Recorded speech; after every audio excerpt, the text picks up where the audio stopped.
কোরআনকে ঘরে ঘরে পৌঁছাতে হবে, প্রতিটি শিশুর হৃদয়ে আল্লাহর কোরআনের আলো জ্বালতে হবে।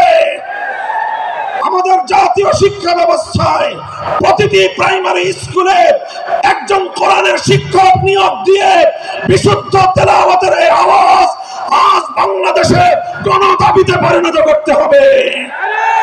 নিজেদের অধিকার যদি স্বাভাবিকভাবে আদায় না হয়, যে কোনো মূল্যে আগামী ভবিষ্যৎ প্রজন্মের ঈমান এবং আকীদা রক্ষার জন্য আদায় করে নিতে হবে, আদায় করে নিতে হবে।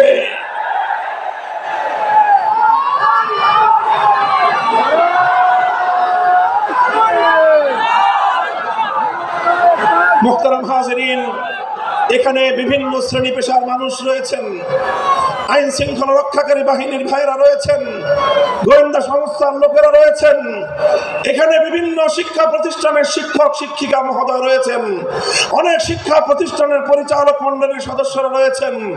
আপনারা সকলেই বিবেচনা করে দেখুন যে এত কিছু শিক্ষা দেওয়া হয়, এতগুলো সাবজেক্ট পড়ানো হয়, এত শিক্ষক শিক্ষিকা জাতীয় শিক্ষা ব্যবস্থার শিক্ষাঙ্গনগুলোতে রাষ্ট্রীয়ভাবে প্রতিপালিত হয়, তাদের সকলের আয়োজন হয়, অথচ কোটি কোটি কচি কাঁচা শিক্ষার্থীদের জন্য জাতীয় শিক্ষা ব্যবস্থায় আল্লাহর কোরআনের বিশুদ্ধ তেলাওয়াতটুকু শিক্ষা দেওয়া হলো না।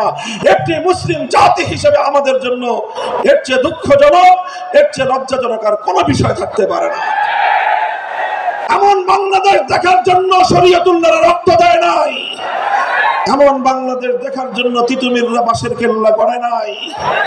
আমাদেরকে অনেক বঞ্চিত করা হয়েছে, আমাদেরকে বিপদগামী করার জন্য জাতীয় আন্তর্জাতিক আভ্যন্তরীণ এবং বহির শত্রুরা একযোগে অনেক ষড়যন্ত্র করেছে।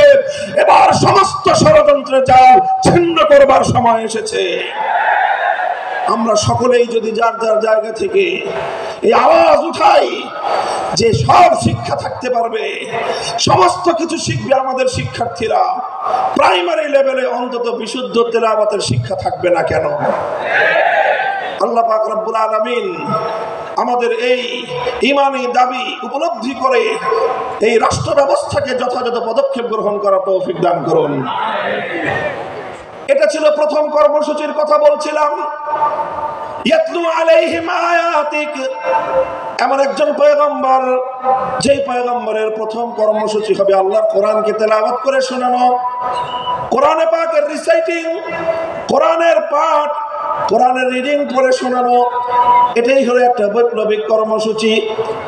রাসূল আকরাম সাল্লাল্লাহু আলাইহি ওয়াসাল্লামের দ্বিতীয় কর্মসূচির কথা আল্লাহর কোরআন বলছে, ওয়া ইউআল্লিমুহুমুল কিতাব, যে কোরআনের তেলাওয়াত হলো, যে কোরআন পড়ে শোনানো হলো, এক নম্বর কর্মসূচির মাধ্যমে কোরআনকে তেলাওয়াত করে মানুষের কানে কানে পৌঁছে দেওয়া হলো। এরপরে দ্বিতীয় কর্মসূচির শুরু হলো। দ্বিতীয় কর্মসূচিটা হলো ওয়া ইউআল্লিমুহুমুল কিতাব, যে কোরআনকে তুমি তেলাওয়াত করেছো, ওগো আমার নবী, এবার এ জাতিকে তুমি কোরআনে পাকের মর্ম বোঝাও, কোরআনের অর্থ বোঝাও, কোরআনের উদ্দেশ্য বোঝাও, কোরআনের ব্যাখ্যা বোঝাও। তাফসীরের মাধ্যমে মানুষের কাছে আল্লাহর মেসেজ এবং আল্লাহ পাকের পয়গামগুলো বিশ্ব মানব জাতির কাছে তুলে ধরো। রাসূল আকরাম সাল্লাল্লাহু আলাইহি ওয়াসাল্লামের দ্বিতীয় দফা কর্মসূচির শিরোনাম হলো তালিমুল কিতাব, অর্থাৎ আল্লাহর কিতাবের মর্ম এবং তার ব্যাখ্যা শিক্ষা প্রদান করা। আল্লাহর নবী পবিত্র কোরআনে পাককে এভাবেই ব্যাখ্যা করে শিখিয়েছেন, মানুষকে বুঝিয়েছেন, কোরআনের অর্থ বুঝিয়েছেন, কোরআনের এক একটা শব্দ শব্দ করে আল্লাহর নবী এই উম্মতের সামনে তার মর্ম ব্যাখ্যা করেছেন। আল্লাহর নবী কোরআনে পাককে বোঝাতে গিয়ে যেই কথাগুলো বলেছেন, কিয়ামত পর্যন্ত আল্লাহর নবীর সেই কথাগুলোই হাদিসে রাসূল হিসেবে উম্মতে মুহাম্মাদিয়ার কাছে সংরক্ষিত এক মহান মূল্যবান আমানত। তিনি কোরআন শিক্ষা দিয়েছেন, কোরআনের মর্ম বুঝিয়েছেন, কোরআনের ব্যাখ্যা বুঝিয়েছেন।